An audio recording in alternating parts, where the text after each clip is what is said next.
My best friend's husband got too drunk at my birthday and said, "I can't believe you still don't know." She dragged him outside. No one would look at me. The party continued in that horrible way parties do when everyone's pretending nothing happened. My sister refilled wine glasses. My coworkers suddenly found the appetizers fascinating. I stood there holding my birthday cake like an idiot, candles melting into the frosting. Becca came back alone. Her mascara was running. "We need to talk." "Not here." We ended up in my bedroom while 40 people ate my food downstairs. She sat on my bed and cried for 19 minutes straight. I counted. Finally, she said, "Your husband and I have been sleeping together for 8 months. The room tilted. "What?" "It started last April, at your mom's funeral." She was still crying, but her voice was steady, clinical almost. "You were so destroyed, and he was there, and I was helping with the arrangements, and it just happened." My mother's funeral. While I was selecting her casket, my husband was sleeping with my best friend. I wanted to scream, but nothing came out. "There's more," Becca whispered. "I'm pregnant. It's his." I sat down hard on the floor. Through my bedroom door, I could hear people laughing. Someone had turned on music. My birthday playlist. "Does he know?" I managed. "He found out last week. That's why Gregory said something tonight. He's been furious with me, saying I need to tell you myself." She looked at me with red, swollen eyes.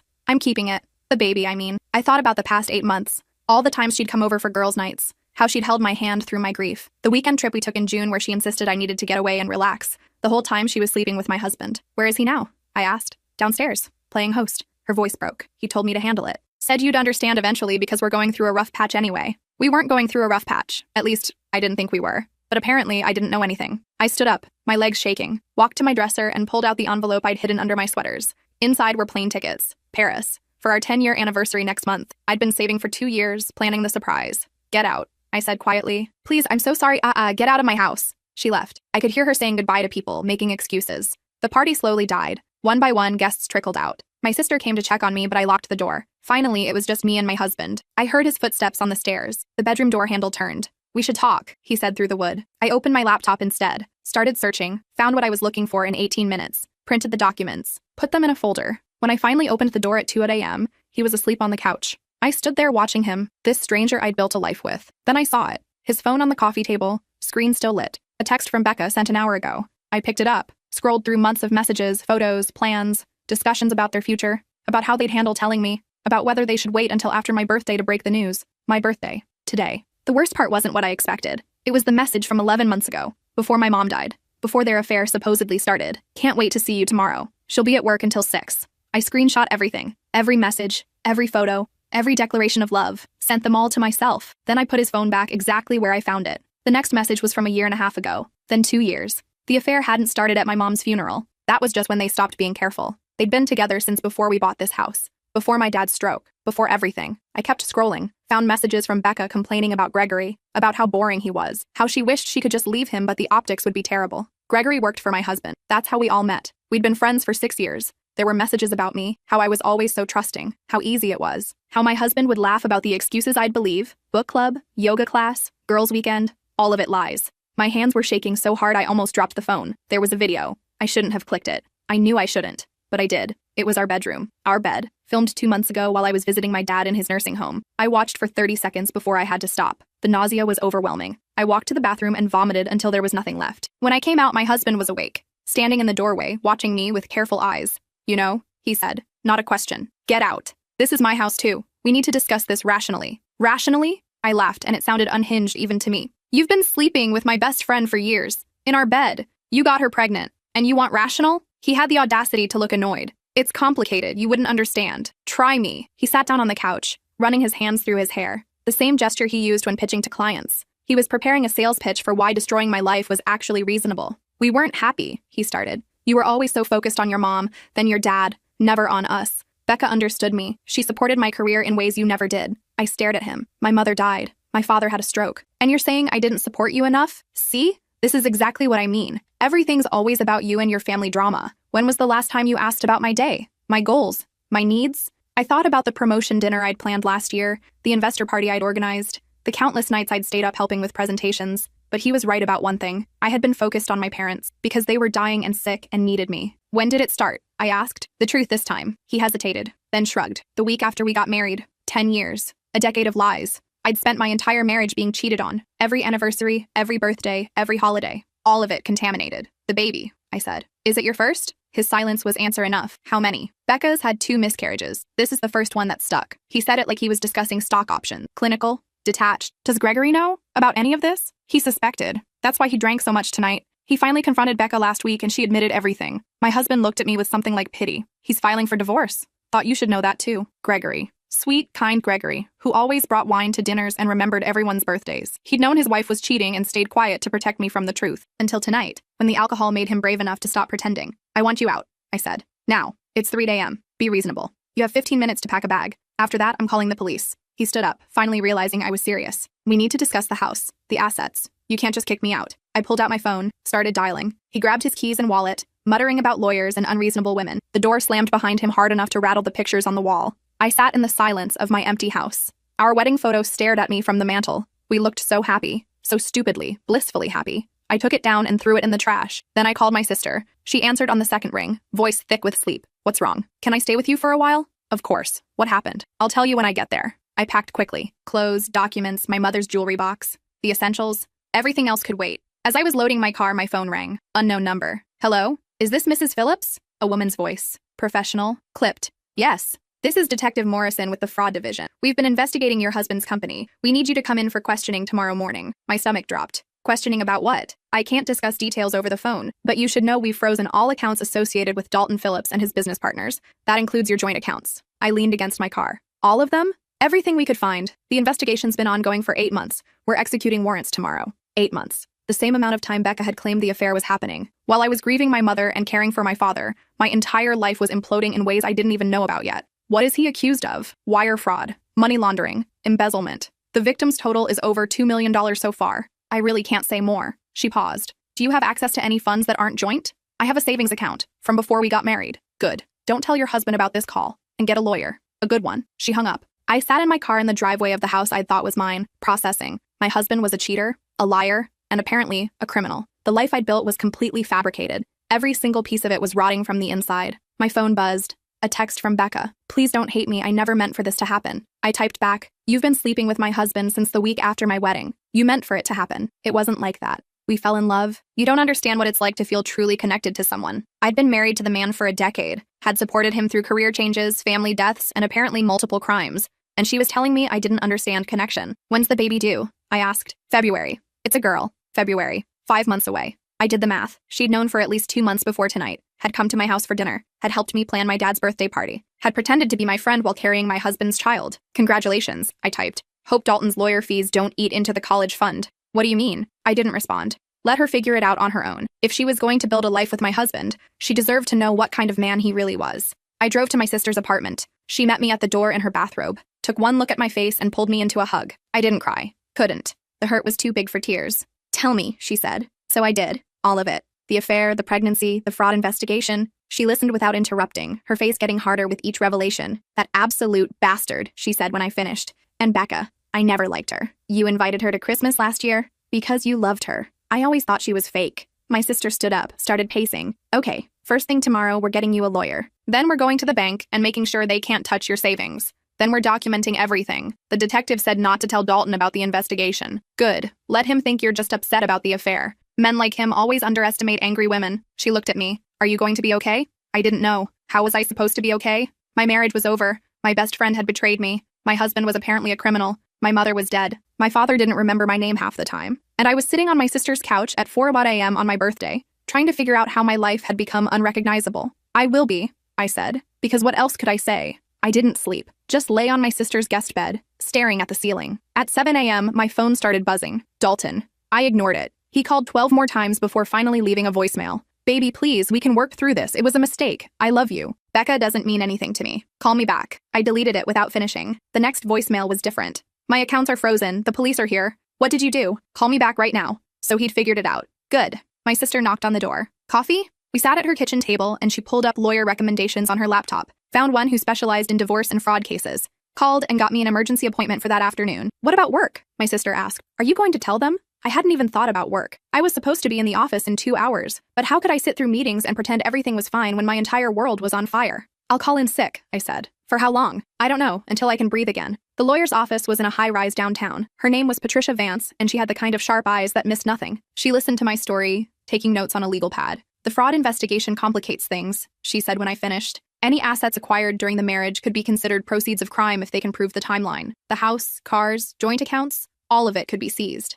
I didn't know anything about the fraud. I believe you, but proving that to the government is different. They'll look at every transaction, every purchase. Did you ever notice irregular income, large deposits, unusual spending? I thought back. Dalton had always handled the finances, said it stressed me out too much. I'd trusted him, signed whatever he put in front of me, never asked questions. I signed tax returns, I said slowly. Joint returns. Patricia nodded. That could be a problem. If the IRS determines you benefited from unreported income, you could be liable for back taxes, possibly penalties. But I didn't know. Doesn't always matter. Ignorance isn't a legal defense. She leaned back in her chair. Here's what we're going to do. First, we file for divorce immediately. Cite adultery and irreconcilable differences. Second, we get you a criminal defense attorney to handle the fraud investigation. Third, we freeze everything we can on your end and start documenting every asset. I don't have money for 2 lawyers. Your savings account, how much is in it? Around $31,000. That'll get us started. And honestly, if the government seizes Dalton's assets, you might be entitled to a portion as an innocent spouse. We'll argue you had no knowledge of his criminal activity. She looked at me seriously. But you need to tell me the truth. Did you ever suspect anything?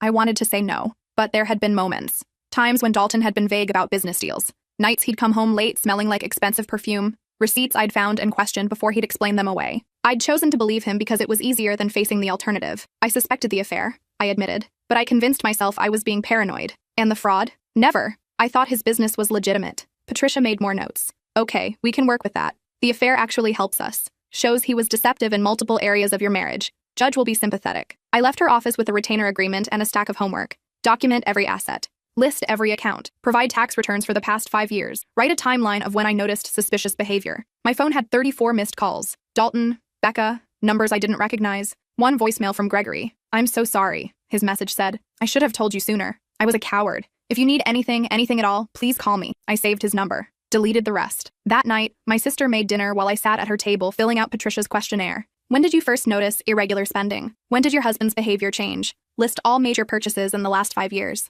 I wrote until my hand cramped. The more I documented, the clearer the pattern became. Dalton had been lying about everything for years. The business trips that lasted too long, the client dinners I was never invited to, the promotions that never quite materialized but somehow came with bigger paychecks. You should eat, my sister said, putting a plate in front of me. I'm not hungry. You haven't eaten in 2 days. You need to keep your strength up. I forced down a few bites. It tasted like cardboard. Everything felt distant, like I was watching my life happen to someone else. My phone rang. Another unknown number. Mrs. Phillips? This is Channel 8 News. We'd like to get your comment on your husband's arrest. No comment. I hung up. Arrest? My sister asked. I pulled up the news on my laptop. There it was. Front page of the local section. Local businessman arrested in multi-million-dollar fraud scheme. Dalton's photo. The same headshot he used on LinkedIn. I read the article. The details were worse than I'd imagined. He hadn't just been embezzling from his company. He'd been running a Ponzi scheme, taking investments from clients and using new money to pay old debts. The whole thing had collapsed when a major investor demanded a full audit. Victim testimony described life savings lost,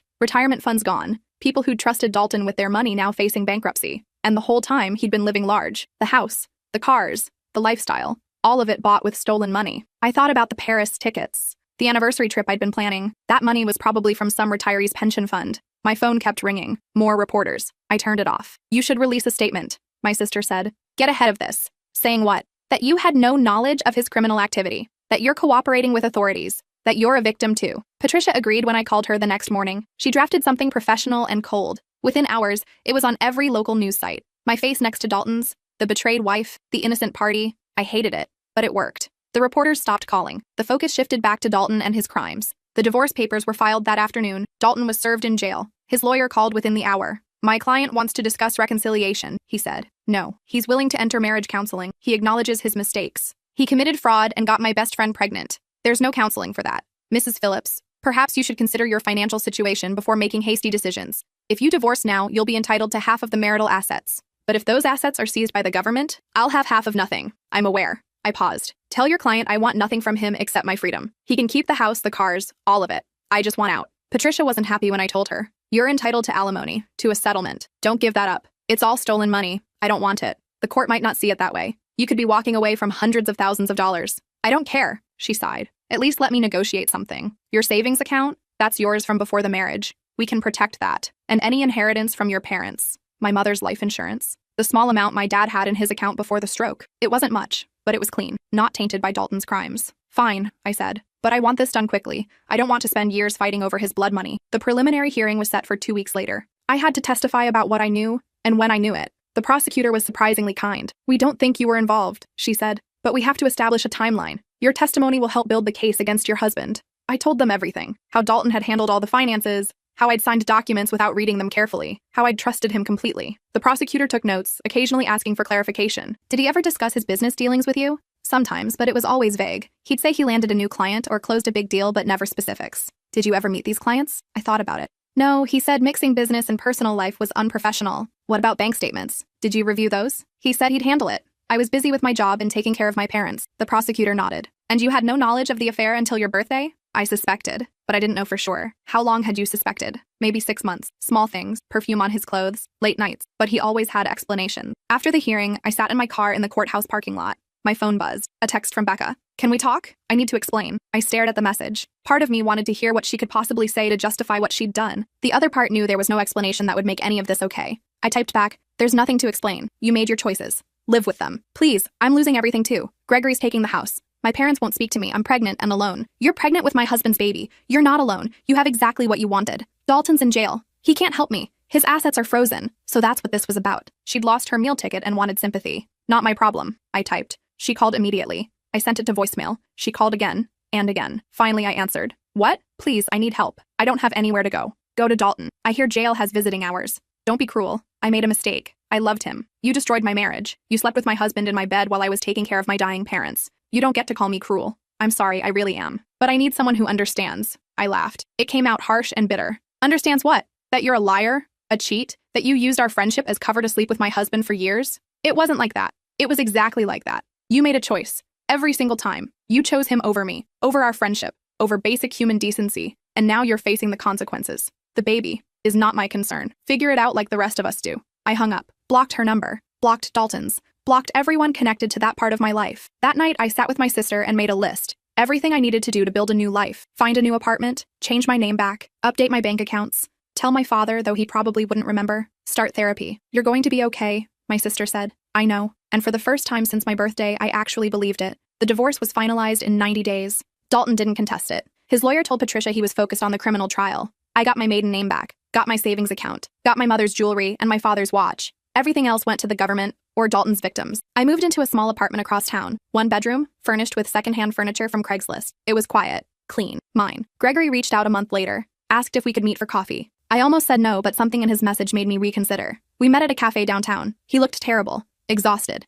defeated. I'm sorry, he said immediately, for not telling you sooner. You were protecting me. I was protecting myself. I didn't want to admit my marriage was a lie. He stirred his coffee without drinking it. I suspected for years, but I kept making excuses, telling myself I was paranoid. I did the same thing. I need to ask you something. Did you know about the fraud? No, I worked for Dalton, but I was in a different department. Marketing. I never saw the books. He paused. But I'm cooperating with the investigation, turning over everything I have. Are you implicated? They questioned me, but my lawyer says I'm clear. I genuinely didn't know. He finally looked at me. Becca asked me to take her back. What did you say? That I'd rather die alone than spend another minute with someone who could do what she did. He smiled sadly. She's staying with her sister now. The baby's due in January. February. She told me February. She lied about that too, apparently. Everything with her is a lie. We sat in silence for a while. 2 people who'd had their lives destroyed by the same 2 individuals. There was comfort in that shared understanding. Do you hate them? He asked. I thought about it. I did. But now I just feel empty, like they took something from me I can't get back. Trust. Yeah, I get that. He paid for our coffees. If you ever need anything, let me know. We should stick together. Sole survivors of the shipwreck. I liked that.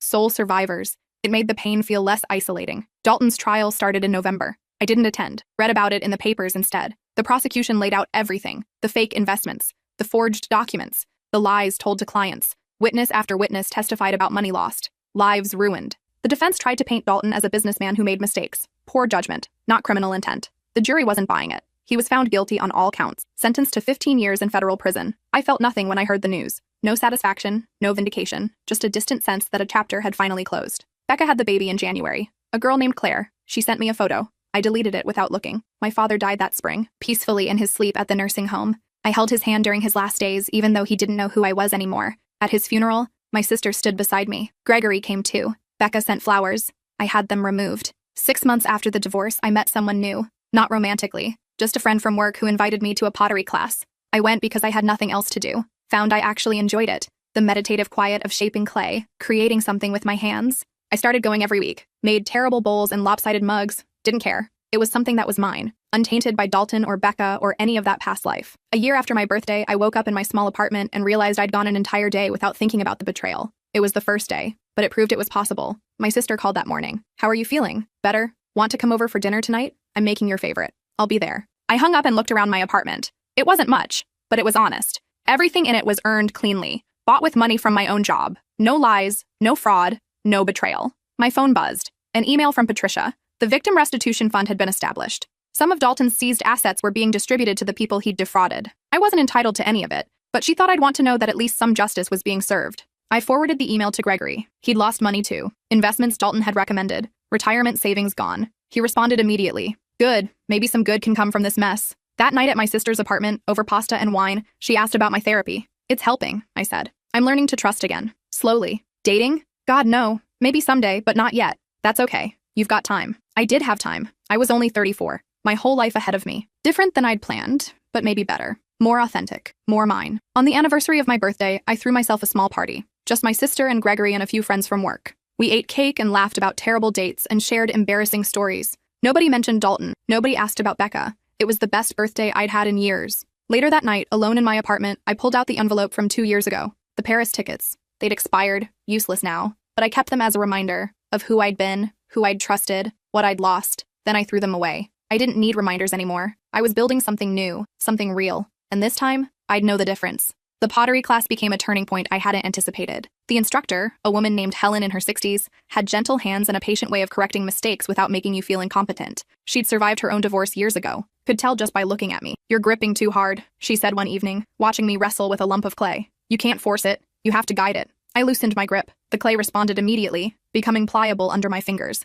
"Better," Helen said. "Clay knows when you're angry at it." I wasn't angry at the clay. I was angry at everything else. But slowly, week by week, the anger started to dissipate. The clay demanded presence, attention. You couldn't shape something while your mind was elsewhere. Gregory started joining me sometimes. He was terrible at it, worse than me, but he laughed at his misshapen creations and kept trying. "This is supposed to be therapeutic," he said one night, staring at what might have been a bowl or possibly a hat. "Is it working?" "Actually, yeah," he smiled. "I haven't thought about Becca in 2 hours." We developed a routine: pottery on Tuesday nights, coffee on Saturday mornings. Sometimes we talk about our former spouses. Sometimes we'd avoid the subject entirely. It was nice having someone who understood without needing explanation. "Becca's sister called me," he mentioned one Saturday. "Said Becca wants to apologize in person. Are you going to see her?" "Hell no." He stirred his coffee. "But apparently she's struggling. Single mom, working retail. The baby's been colicky." I felt a tiny flicker of something. Not quite sympathy, but not satisfaction either. Just acknowledgement that actions had consequences. "She made her choices," I said. "That's what I told her sister." He paused. "She also said Becca asks about you sometimes.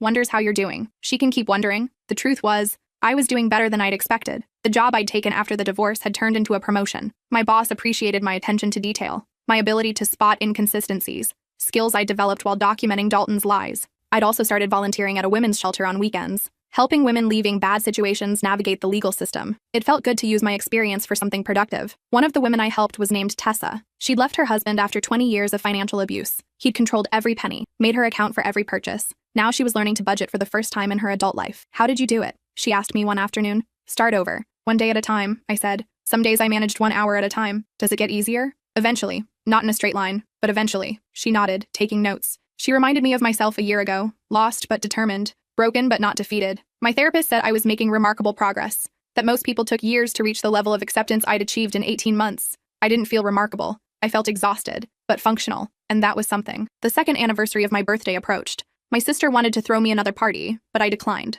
Wanted something quieter, more meaningful. "What are you thinking?" she asked. "I'm thinking about going to Paris." "Paris?" "The trip I was supposed to take with Dalton. I'm going to take it anyway, by myself." She smiled. "That's perfect. When are you leaving?" "Next month. I've been saving." The trip was everything I needed. 10 days of museums and cafes and long walks along the Seine. I ate at small restaurants, practiced my terrible French, bought myself a necklace from a street vendor. On my last night, I sat at a bistro near my hotel and ordered champagne. Toasted myself to survival, to rebuilding, to the life I was creating from the ashes. When I returned home, there was a letter waiting, from Dalton, prison stationery. I almost threw it away without reading it, but curiosity won. The letter was 5 pages of excuses and justifications. How he'd been under pressure, how the business world was corrupt anyway, how he'd made mistakes, but so had everyone, how I should forgive him because marriages could survive anything if both people tried. There was no real apology, no acknowledgement of the specific pain he'd caused, just vague statements about how things had gotten out of hand. The last paragraph made my stomach turn. I'm up for parole in 7 years with good behavior. When I get out, I hope we can talk.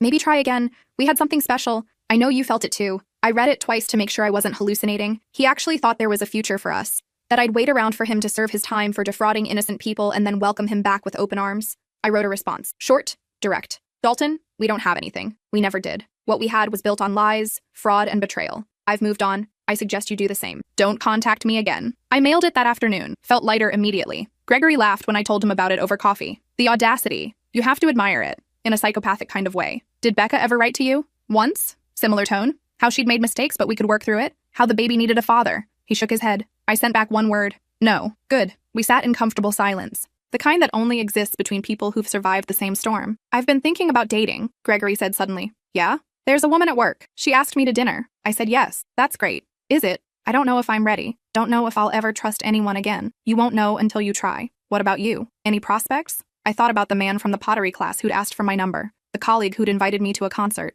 the barista who always remembered my order and smiled a little too warmly. Maybe, I said, someday, but I'm okay being alone for now. And I was. Truly okay. Not just surviving anymore. Actually living. 3 years after my birthday, I got news that changed everything. One of Dalton's victims had died, an elderly man who'd lost his retirement savings. The stress had contributed to a heart attack. His family was suing Dalton's estate for wrongful death. Patricia called me. This could affect the restitution timeline. They're arguing for priority distribution to that family. Good, I said. They deserve it. There's something else. Becca's listed as a beneficiary on one of Dalton's life insurance policies. From before the arrest. It's worth $500,000. My hands tightened on the phone. Can they contest it? They're trying, arguing that the policy was purchased with fraudulent funds. But legally, it might stand. The idea of Becca walking away with $500,000 while Dalton's victim struggled made me physically ill. But there was nothing I could do. The law was the law. Keep me updated, I said. The case dragged on for months. Eventually, the court ruled in favor of the victim's family. The insurance policy was deemed part of the criminal proceeds and distributed accordingly. Becca got nothing. When I heard, I felt vindicated in a way I hadn't when Dalton was sentenced. This felt like actual justice. Not just punishment for him, but correction of the imbalance. Gregory texted me, "Karma's real." I responded, "Apparently." That night, I made myself dinner in my apartment. Nothing special, just pasta and salad. But I sat at my small table, looking at the pottery bowl I'd finally made successfully, and felt content. My phone rang. My sister. "Did you hear about Becca? The insurance thing?" "Yeah." "No, she's moving, out of state. Her sister said she can't handle everyone knowing what she did. Fresh start." I felt nothing. No anger. No satisfaction. Just indifference. Good for her, I said, and meant it. Life continued. I dated occasionally. Nothing serious. Learned to recognize red flags early. Learned to trust my instincts instead of suppressing them for the sake of politeness. I got promoted again. Started leading a team. Found I was good at managing people. At creating environments where honesty was valued over performance. Gregory got married. To the woman from work. Invited me to the wedding. I went and was genuinely happy for him. Watched him dance with his new wife and felt no envy. Just relief that at least one of us had found something real. "Thank you," he said when we talked at the reception. "For what?" "For being angry with me. For not letting me stay bitter. You did that yourself." "Maybe. But it helped having someone who understood." 5 years after my birthday, I woke up and realized I couldn't remember the date of my anniversary with Dalton. Couldn't remember what month we'd bought the house. The specific details had faded, replaced by newer, better memories. I was 39, living alone still, but not lonely. Had friends, a career I loved, hobbies that fulfilled me. Spent holidays with my sister and her family. Taught pottery to teenagers at a community center. My life looked nothing like I'd imagined at 29, but it was mine. Built on truth instead of lies. On choices I'd made consciously instead of accepting by default. The betrayal would always be part of my story. But it wasn't the whole story anymore. Just a chapter. The one where everything fell apart so something better could begin. I thought about the woman I'd been, standing in her bedroom on her birthday, world imploding around her. If I could tell her anything, it would be this. You survive. More than that. You thrive. The pain doesn't last forever. The healing is worth it. And someday, you throw away those Paris tickets because you don't need them anymore. Because you've already gone to Paris. By yourself. And it was better than any trip you'd imagined with him could ever have been.